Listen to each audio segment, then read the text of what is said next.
Hello friends, welcome to bright words academy. So friends, हम लोग John Milton के जो इम्पोर्टेंट वर्क्स हैं उसको डिस्कस कर रहे थे। आज हम लोग जॉन मिल्टन का जो उनका मास्टरपीस है पैराडाइज लॉस्ट उसको देखेंगे।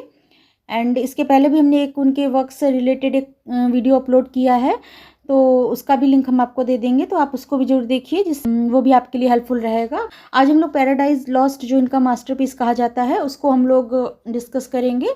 इसकी समरी को देखेंगे, अच्छे से स्टोरीज की समझेंगे एंड इसके की फैक्ट्स भी देखेंगे। आई होप आपको ये वीडियो बहुत आपके लिए हेल्पफुल रहेगा। तो अगर ये हमारे वीडियोस आपके लिए हेल्पफुल हो रहे हो, आपको अच्छे लग रहे हो, तो चैनल को जरूर सब्सक्राइब करिए। एंड चैनल में पहली बार विजिट कर रहे हैं तो चैनल को जरूर सब्सक्राइब करिए एंड वीडियोज़ को ज़्यादा से ज़्यादा लाइक एंड शेयर करिए। आपके लाइक शेयर बहुत मोटिवेट करते हैं, तो लाइक शेयर करना ना भूलें। एंड नोटिफिकेशन बेल को तो ज़रूर दबाइए, जिससे कि हमारा नोटिफिकेशन आप तक पहुंच सके। तो चलिए फ्रेंड्स, चलते अपनी क्लास की ओर। चलिए, आज हम लोग इनका वर्क पैराडाइज लॉस्ट है उसको देखेंगे। ओके, सो पहले हम इसके कुछ की फैक्ट्स देख लेते हैं। ये क्या है, पैराडाइज लॉस्ट क्या है? ये इनकी एक एपिक पोएम कही जाती है, बहुत ही लंबी इनकी लॉन्ग। एपिक पोएम क्या हो गई, बहुत लॉन्ग पोएम जो होती है, डेट इज़ एपिक पोएम। तो ये इनकी एपिक पोएम कहा जाता है इसको। पब्लिश्ड कब हुई थी? फर्स्ट टाइम ये पब्लिश्ड हुई थी इन 1667 में। फर्स्ट टाइम पब्लिश्ड इन 1667 में पब्लिश हुई थी। Original works contains 10 books. जब ये पहली बार पब्लिश हुई थी 1667 में, तो ये कितनी इसमें बुक्स थी? 10 बुक्स थी। ये आपको नोटेबल होना चाहिए कि आपकी फर्स्ट टाइम पब्लिश जब हुई थी ये 10 बुक्स के साथ पब्लिश हुई थी। एंड रिपब्लिश्ड जब दोबारा ये पब्लिश हुई है, कब हुई है दोबारा पब्लिश? 1674 में, कंटेनिंग 12 बुक्स। तब ये आपके 12 बुक्स इसमें थी। ये आपको ध्यान रखना चाहिए। ये आपके एग्जाम्स में पूछ लेते हैं कि इसमें जब फर्स्ट टाइम पब्लिश हुई तब इसमें कितनी बुक्स थी, तब आपको याद रखना 10 बुक्स थी। एंड जब रिपब्लिश्ड हुई है 1674 तब इसमें 12 बुक्स थी। Okay, written in blank verse. ये आपकी पूरी पोएम जो है ब्लैंक वर्स में लिखी गई है।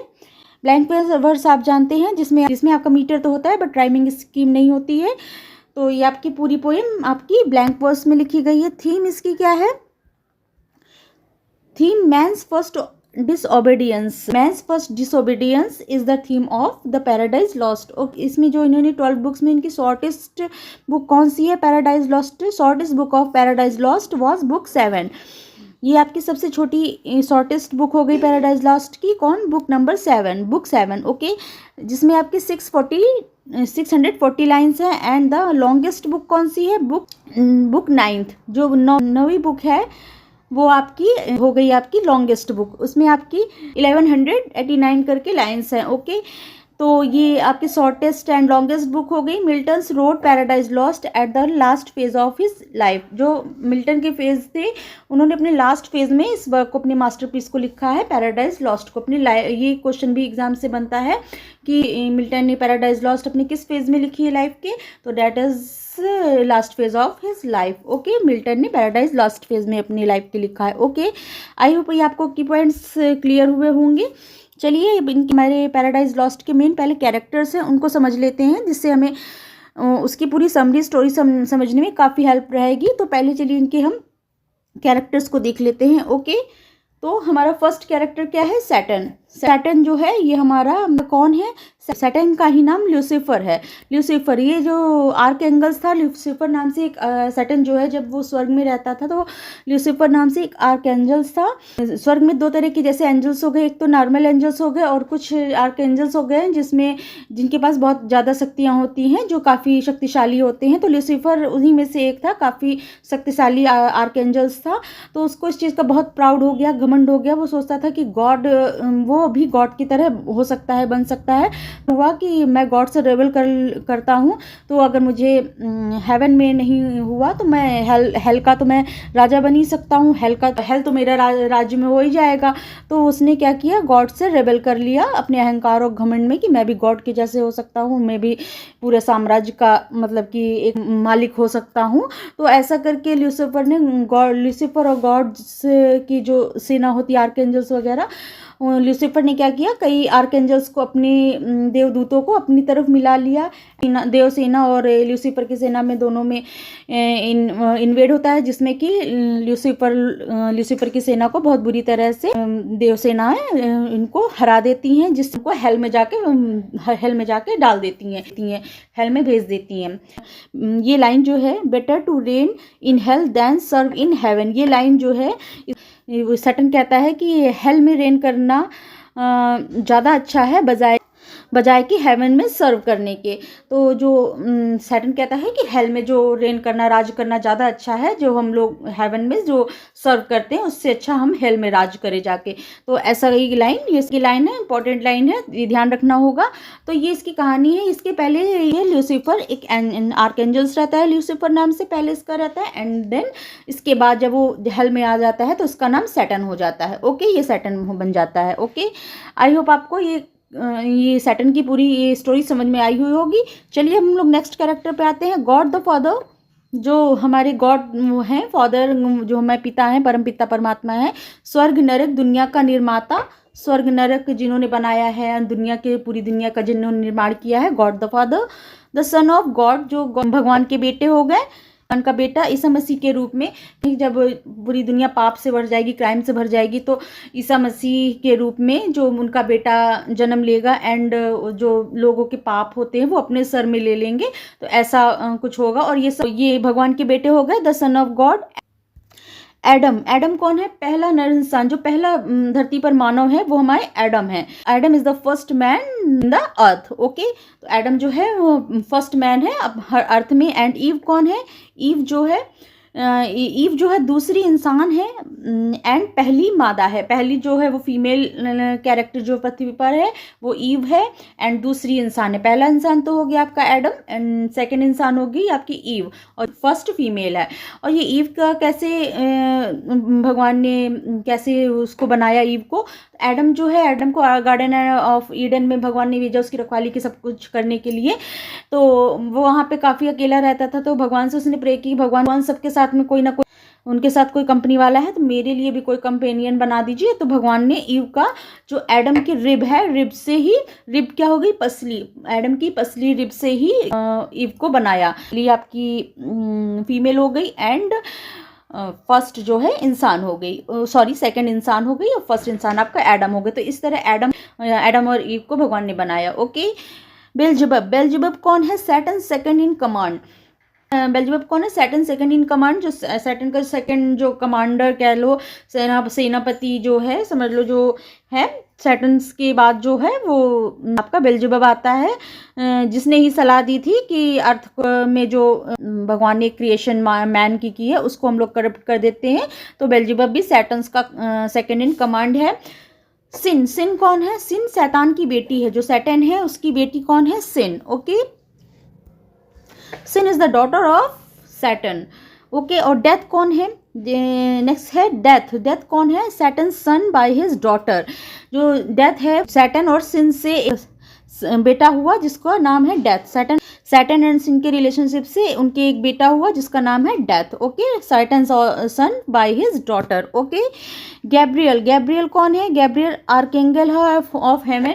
हेवन का एक आर्कएंजल है जो कि आपके ईडन एंड गार्डन ऑफ में कभी भी आता जाता रहता है। तो ये आपका गैब्रियल हो गया। राफेल, राफेल कौन है? ये भी आपका आर्कएंजल है। राफेल को गॉड जो है धरती पर भेजते हैं एडम एंड ईव को समझाने के लिए कि वो लोग सैटर्न से थोड़ा बच के रहें, वो आप तुम लोग को करप्ट कर सकते हैं, ऐसा कुछ समझाने के लिए राफेल को जो आर्कएंजल है उनको भेजते हैं धरती पर एडम एंड ईव के पास। यूरियल, यूरियल कौन है? Who guards the planet Earth. Uriel कौन है? जो अर्थ के दरवाजे पे ये जो कि एक पहरेदारी करते हैं, गार्ड है Uriel, planet of Earth. Okay, Abdiel, Abdiel कौन है? One who join Satan for short time. Abdiel भी सैटर्न के ही जो सेना थी उसी में था, बट कुछ समय के लिए था, बट गॉड से जाके क्षमा वगैरह मांगी, प्रायश्चित किया, पश्चाताप किया, तो गॉड ने उसको क्षमा किया। ये एब्डियल हो गया। माइकल कौन है? Michael the chief of archangel. Michael जो है वो चीफ ऑफ द आर्कएंजल, जो सारी आर्कएंजल्स हैं वो उनके चीफ कौन है, वो माइकल है। Okay, Michael is the chief of the archangel. और जो माइकल को ही गॉड भेजते हैं लास्ट में कि एडम एंड ईव को ईडन ऑफ गार्डन से हटाना है, माइकल को भेजते हैं। ओके, ये सारी the chief of the archangel, सभी जो इतने आर्कएंजल्स हैं उनके चीफ हैं। ओके, आई होप फ्रेंड्स ये कैरेक्टर्स आपको क्लियर हुए होंगे सारे। चलिए अब हम अपनी समरी की ओर चलते हैं। Milton invokes a heavenly muse to help him describe the fall of a man. Milton जो है बिगनिंग में, स्टार्टिंग में इन्वोक करते हैं किसको, हेवनली म्यूज को, स्वर्ग की देवियां हैं जो, उनको इन्वोक करते हैं describing the fall of man. जो फॉल ऑफ मैन को डिस्क्राइब करने जा रहे हैं उनको पहले वो हेवनली म्यूजेज हैं, देव स्वर्ग की देवियां हैं, उनको इन्वोक करते हैं। And the action begins with Satan and his devils in hell after they have been defeated by God's army. कहानी है, एक्शन शुरू होते हैं सैटर्न एंड हिज डेविल्स, जो सैटर्न और उसकी डेविल्स रहते हैं इन हेल में, after they have been defeated by God's army, जो कि गॉड की आर्मी से पहले हार चुके होते हैं, वो हेल में रहते हैं। सैटर्न उनकी डेविल की कहानी के साथ ये कहानी स्टार्ट करते हैं। The devil construct Pandemonium a meeting place and discuss how they will continue their revolt against God. तो डेविल जो हैं वो बनाते हैं क्या है, पेंडामोनियम मीन्स एक उनका मीटिंग प्लेस हो गया जिसका नाम क्या है, पेंडामोनियम। ओके, पेंडामोनियम करके वो एक प्लेस बनाते हैं जहां वो डिस्कस करते हैं how they will continue their revolt against God, जो कि वो अपने गॉड के खिलाफ कैसे अपने जो रिवोल्ट को वो कंटिन्यू कर सकते हैं। तो ऐसा करके वो पेंडामोनियम में सारे डेविल्स मिलके वहाँ पे इकट्ठे होते हैं, वो डिस्कस करते हैं। मीटिंग रूम हो गया उनका, तो वहाँ पे पेंडामोनियम में बैठकर सब डिस्कस करते हैं। Okay, Beelzebub suggest they corrupt God's new creation Earth and Satan agrees. Beelzebub जो है सारे अपनी सलाह देते हैं वहाँ बैठ के। तो बेल्जेबुल सजेस्ट करता है कि दे करप्ट गॉड्स न्यू क्रिएशन, वो लोग क्या करें, जो गॉड की एक गॉड ने अर्थ में एक न्यू क्रिएशन क्रिएट की है, तो हम लोग उसको करप्ट कर देते हैं, जो मैन है उसको हम लोग करप्ट कर देंगे, तो इससे हमारा जो गॉड से जो बदला है वो हमारा पूरा हो जाएगा। तो ऐसे करके वो सजेस्ट करता है, और सैटर्न जो है वो एग्री करता है उसकी सजेशन पर। Okay, as he leaves hell he meets Sin and their horrible son. फिर क्या होता है, जो सैटर्न कहता है मैं खुद पृथ्वी में जाऊंगा और क्रिएशन को देखूंगा, ढूंढूंगा, और वहाँ पे जाकर मैं खुद ही ये काम करूंगा। तो वो क्या करता है, फिर वो अर्थ में जाने के लिए तैयार होता है। As he lives hell he meets Sin, जैसे ही वो छोड़ के आता है हेल को, तो ही मीट्स सिन। सिन कौन है, अभी हमने ऊपर बताया, सिन जो है उसकी डॉटर है, और वो अपने and horrible son and their horrible son, और सिन और सैटर्न की एक बेटा हुआ डेथ, वो अपने horrible son death and sin से मिलता है in the gate of the hell के गेट पर। Who follow him and build a bridge from hell to earth, वो लोग उसको फॉलो करते हैं एंड एक ब्रिज बनाते हैं हेल से लेके अर्थ तक में। तो ये दोनों मिलके उसकी हेल्प करते हैं और एक ब्रिज बना देते हैं हेल से लेके अर्थ में। ओके, चलिए आगे देखें। Satan travels past chaos and Night and finds अर्थ।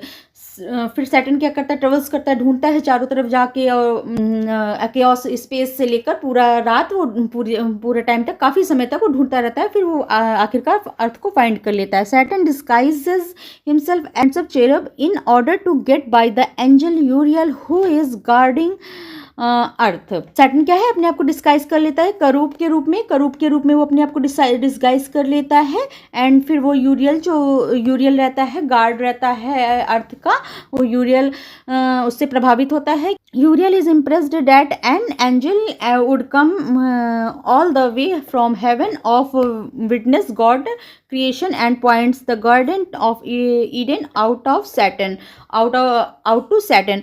तो प्रभावित होता है कि एक देवदूत भगवान की रचना को देखने के लिए स्वर्ग से आया है, और शैतान को ईडन गार्डन में जाने देता है, दिखाता है, अंदर जाने देता है सैटर्न को। तो देते हैं Satan makes his way into the garden and is in awe at the beauty of Eden and its beauty causes him painful envy, but he resolves to bring evil out of God's goodness. Satan जो है बगीचे में अपना रास्ता बनाते हुए आगे जाता है, और ईडन की सुंदरता को से इतना ज़्यादा सरप्राइज होता है, विस्मित हो जाता है। पहले तो बहुत अच्छा लगता है, देखता है कि आश्चर्यचकित रह जाता है ईडन की खूबसूरती को, जितना कितना सुंदर क्रिएशन भगवान ने बनाई है। और इसकी सुंदरता, बट थोड़ी देर में फिर उसकी सुंदरता जो उसे दर्दनाक पेनफुल लगने लगती, ईर्ष्या उसकी जलन में बदल जाती है, का कारण बन जाती है। जो उसकी सुंदरता देख के वो उसकी ईर्ष्या का कारण बन जाती है, लेकिन संकल्प लेता है कि मैं इस अच्छाई पे बुराई को हावी करूंगा। Okay, Satan seems Adam and Eve the first humans and overhears them discussing God's commandment forbidding them from eating the fruit of the tree of knowledge. जब वो आगे जाता है तो देखता है कि एडम और ईव जो हैं वो फर्स्ट ह्यूमंस जो हैं, हमारे एडम एंड ईव, सुनता है कि डिस्कसिंग गॉड्स कमांडमेंट, वो डिस्कस कर रहे हैं गॉड का जो कमांड उनको हुआ था, forbidding them from eating the fruit of the tree of knowledge, कि उनको मना था कि पूरे जगह घूमो फिरो, सबकी रखवाली, सब कुछ करो, सब कुछ तुम्हारा है, बट ये जो fruit of the tree of knowledge है उसको तुम मत खाना, उसको मत खाना, और तुम लोग पूरा चाहे जो कुछ करो उसको एंजॉय करो। ट्री ऑफ नॉलेज के फ्रूट को खाने को गॉड ने मना किया था, ऐसा वो लोग डिस्कस कर रहे होते हैं। That night Adam and Eve are asleep। जब उसी रात एडम और ईव सो रहे होते हैं तो Saturn turns into a toad whispering to Eve. वो क्या करता है, मेढक का में बदल जाता है, और जो ईव है उसके कान में कुछ फुसफुसाता है। The archangel Gabriel find Saturn and confronts him. Gabriel है वो सैटर्न को सामना करता है, सैटर्न को ढूंढता है और उसका सामना करता है। सैटर्न कंसीडर फाइटिंग, सैटर्न भी उससे फाइटिंग करने को कहता है, बट क्या होता है, पहले तो तैयार होता है सैटर्न, फिर वो क्या होता है, वो भाग जाता है। फिर वहाँ से सैटर्न जो है चला जाता है, क्योंकि वो सोचता है अगर मैं पकड़ लूँगा तो गॉड्स को पता चल जाएगा तो मैं तो अभी हार जाऊँगा, तो ऐसा करके वो फिर भाग जाता है। Eve wakes up from a dream.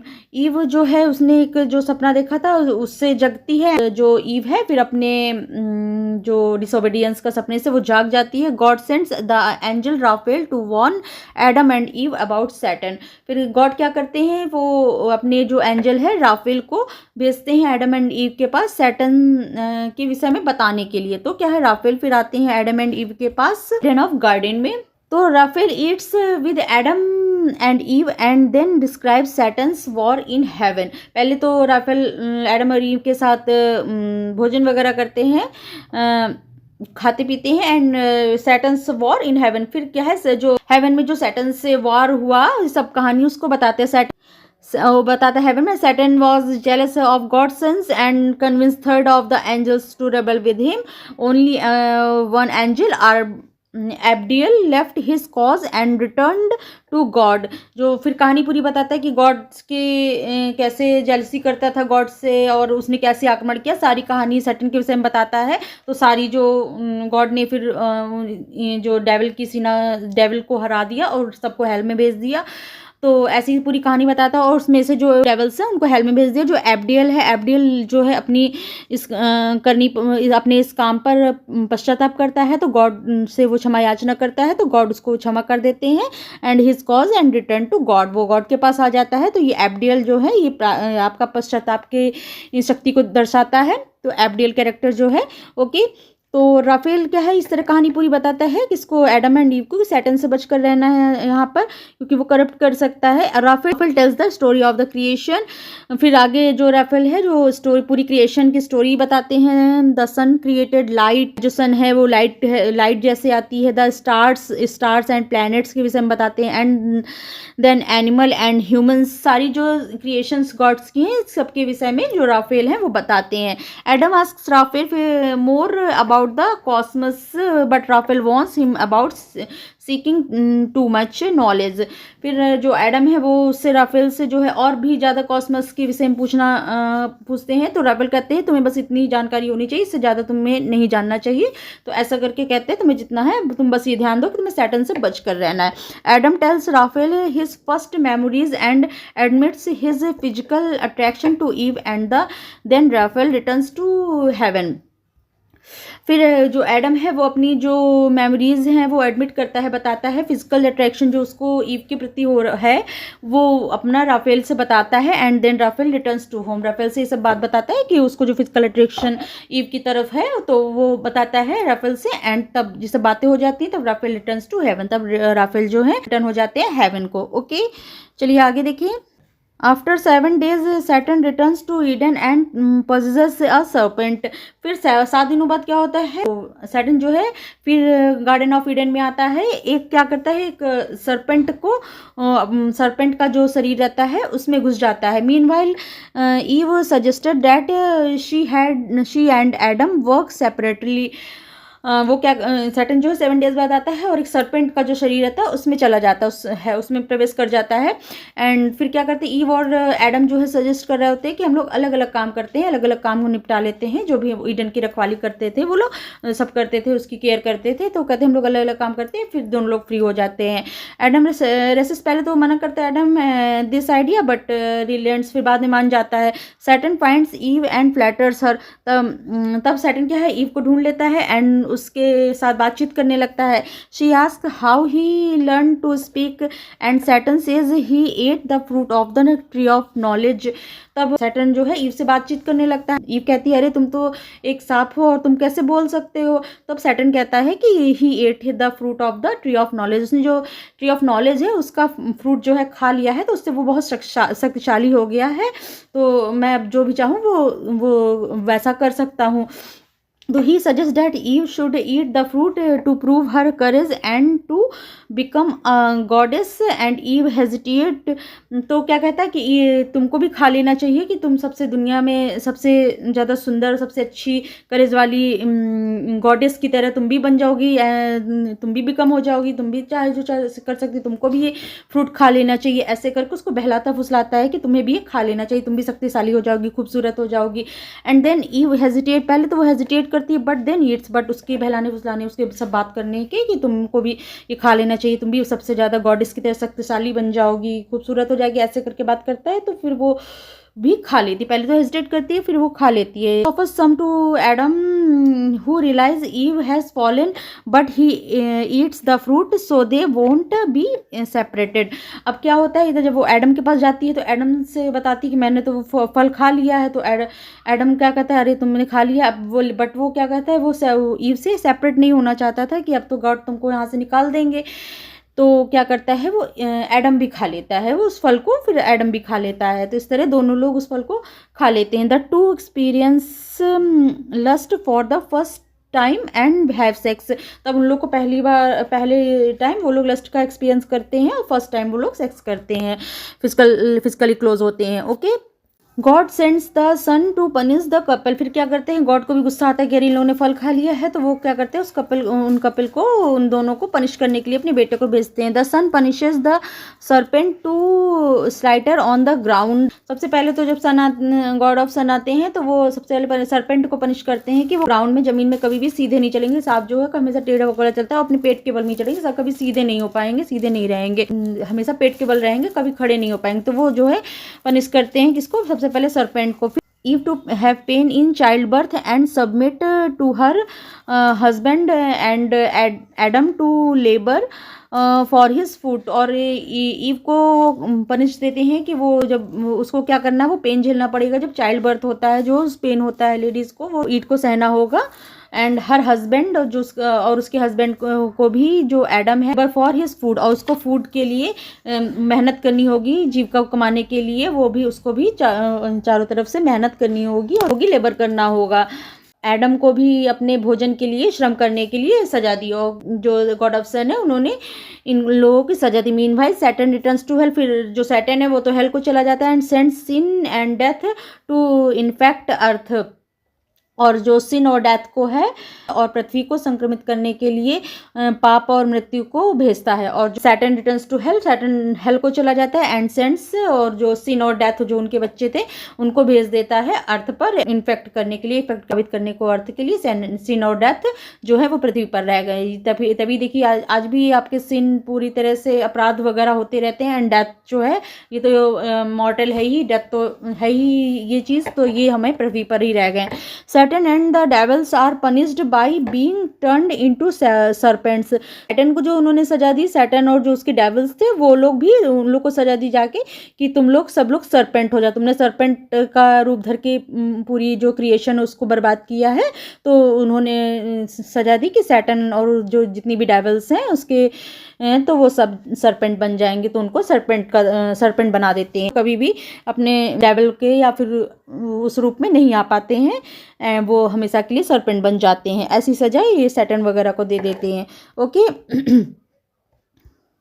After the fall, the angels rearrange the earth to make it less hospitable and the animals become carnivorous and unfriendly. तो आफ्टर द फॉल, जो ये सब फॉल हो गया उसके बाद द एंजल्स रीअरेंज, एंजल्स जो है रीअरेंज करती हैं अर्थ को to make the less hospitable, जो कम जो हॉस्पिटेबल रहेगी पृथ्वी को, एंड एनिमल्स बिकम कॉर्निवरस, और जो एनिमल्स हैं जो पृथ्वी है वो उसको पुनर्व्यवस्थित करते हैं, और जानवर जो है मांसाहारी और अनफ्रेंडली बन जाते हैं। तो ऐसी हो जाती है पृथ्वी। जब उन्होंने, गॉड ने तो मना किया था इसको खाएंगे तो नॉलेज आएगी, नॉलेज से फिर ये सब चीज़ें जो क्रिएट होती चली जाएंगी। तो ऐसा हो गया, एनिमल्स जो हैं वो कॉर्निवरस हो गए, मतलब कि मांसाहारी हो गए, अनफ्रेंडली हो गए। वो लोग गार्डन में जो भी पशु पक्षी जानवर थे वो सब इतने खूबसूरत थे, सब फ्रेंडली रूप में रहते थे, सब कुछ हो गया, सब कुछ मतलब कि करप्ट हो जाता है। And Adam and ewe blame each other, नीचे क्या है, एक दूसरे को ब्लेम कर रहे हैं, उनसे लड़ रहे हैं। And then Eve accepts the blame, and तब ईव अपने आप एक्सेप्ट करती है कि नहीं, गलती अपनी गलती को मानती है। एंड कंसीडर सुसाइड, को सोचती है कि मैं सुसाइड कर लूँ, ऐसा कर सोचती। पर Adam suggest they have revenge on Satan by being obedient to God and they both weep and repent. फिर एडम क्या, आदम सुझाव देता है कि परमेश्वर की आज्ञाकारी बनकर शैतान से बदला ले, और वे दोनों रोते हैं और पश्चाताप करते हैं। वो लोग सोचते हैं कि हम गॉड के ओबीडिएंट आज्ञाकारी हो जाए जिससे हमारा रिवेंज होगा सैटन से। एंड बोथ लोग रोते हैं, रिपेंट करते हैं, पश्चाताप करते हैं। And God sends Michael to expel the couple from paradise. फिर क्या, गॉड तो बहुत क्रोधित थे कि उन्होंने मना किया था कि ये सब चीज़ें करेंगे, हुई सब नॉलेज का फ्रूट खाने से उनको नॉलेज आई, तो ये सब चीज़ें क्रिएट हुई। तो गॉड तो बहुत गुस्सा थे। तो गॉड ने क्या किया, सेंड्स माइकल जो है, फिर भगवान ने माइकल को, जो दोनों कपल को स्वर्ग से निकालने के लिए भेजते हैं, जो वहाँ पर थे। कहते हैं कपल को पैराडाइज जो है स्वर्ग से, उनको माइकल जो है कह देते हैं, माइकल से कहते हैं इनको यहाँ स्वर्ग से जाने दो। Before he does so Michael shows Adam a vision of future. जब वो स्वर्ग से उसको निकालने जा रहा है तो उसके पहले जो माइकल है वो एडम को एक विजन दिखाता है। वो ईव को तो सुला देता है अपनी शक्तियों से, और एडम को एक विजन दिखाता है अपने फ्यूचर का, इंक्लूडिंग हिज चिल्ड्रंस क्राइम, जो कि उनकी आने वाली पीढ़ी, बच्चे हैं, वो उनके बच्चे सब क्राइम से भर गए हैं, मतलब क्राइम कर रहे हैं। एंड मेनी सिंफुल जनरेशंस, और बहुत सी अपराध पूर्ण जनरेशन हो रही है, पीढ़ी दर पीढ़ी अपराध करते ही जा रहे हैं। And then the flood when God kills all humans except no families, और फिर ऐसी बाढ़ आएगी, फ्लड आएगा कि जिससे गॉड जो है सबको किल कर देंगे, सब ह्यूमन जाति है सबको सब मर जाएगी। एंड बट नोहाज फैमिली है वो बचेगी, जो कि नोहास फैमिली वो बचेगी। He sees the Tower of Babel and the creation of Israel, the exodus from Egypt and finally Jesus as the son incarnate. नई फैमिली, एक नोह की फैमिली है, वही बच पाएगी। एंड सबको जो फ्लड आएगी सबको ख़त्म कर देगी। Tower of the Babel, the creation of Israel, the exodus from Egypt and finally Jesus the son incarnate. फिर कहते हैं कि बाबेल की मीनार, इजराइल का निर्माण, मिस्र से पलायन, और अंत में यीशु के पुत्र के रूप में अवतार लेते हुए देखता है। ये सब चीज़ें वो है जो माइकल उसको दिखाता है। Michael explain the son sacrifice to atone for the fall and save humanity. Michael जो है पतन के प्रायश्चित और मानवता को बचाने के लिए पुत्र के बलिदान की व्याख्या करता है। ह्यूमैनिटी को बचाने के लिए जो सेक्रीफाइस सन गॉड के बेटे करेंगे उसके विषय में सारा एक्सप्लेन करता है कि जो मानव जाति के पाप पुण्य है वो सब जो है ईसा मसीह जो जन्म लेंगे वो सारा अपने सिन, जो मानव जाति के सिन है वो अपने सर पर ले लेंगे। ऐसा करके वो सारा उसको दृश्य दिखाता है।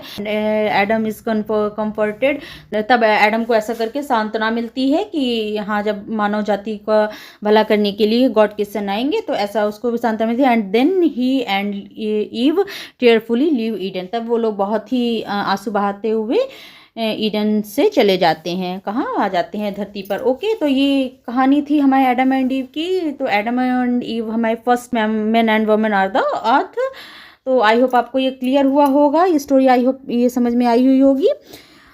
ये हमारी समरी हो गई एंड आई होप आपको ये अच्छे से क्लियर हुई होगी। तो फ्रेंड्स, अगर आपको अच्छी लगे तो चैनल को जरूर सब्सक्राइब करिए एंड वीडियोस को एंड लाइक एंड शेयर करना ना भूलें। अपना फीडबैक भी जरूर दीजिएगा। चलिए फिर मिलते हैं नेक्स्ट क्लास में नेक्स्ट वीडियो के साथ, इनके और भी वर्क्स के साथ। ओके, चलिए लाइक सब्सक्राइब एंड शेयर जरूर करिए। मिलते हैं नेक्स्ट वीडियो में। Okay, thank you, thanks for watching, thank you.